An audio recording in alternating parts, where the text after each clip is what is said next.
Иницијативата за менување на уставот уште утре може да влезе во собраниска процедура. Вратата ја отвори владата со усвојувањето на предлогот што работната група го подготви уште пред 2 месеци.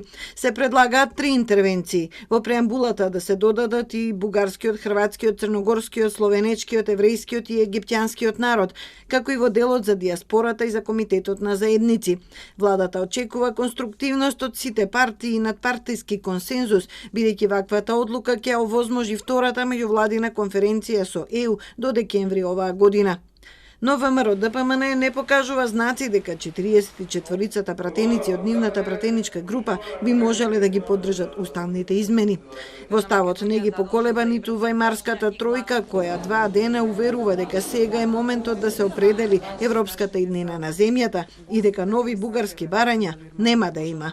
На неколку наврати различни ликови доаѓале во Македонија, ни го кажувале истото, но и после 15-16 години Република Македонија се уште не е членка на Европска унија, се уште нема започнато преговори и не знам уште колку бранови ќе ни ветуваат и ќе ни кажуваат дека се последни моменти. За жал сега сме пред врата на еден ултиматум кој што го прифатила оваа владеачка гарнитура, која што опозицијата ја исклучи од тие преговори, така да ставот само го повторивме, ниту чекор, ниту милиметар немаме отстапено од ставот.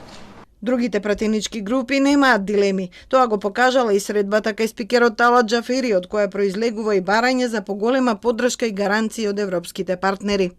Сите пораки беа јасни. Ако сакаме да им се спротивставуваме на Русија, тогаш ќе гласаме за уставните измени. Тоа беше главната порака.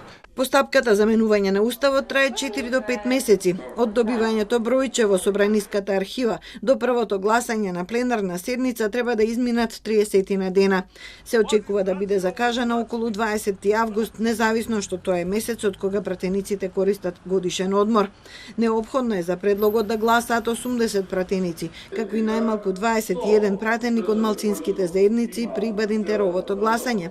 Доколку помине одлуката за пристапување кон измена на уставот, се враќа во владата која треба да го подготви текстот на нацрт амандманите. Доколку нема двотретинско мнозинство, процедурата за менување на уставот се прекинува.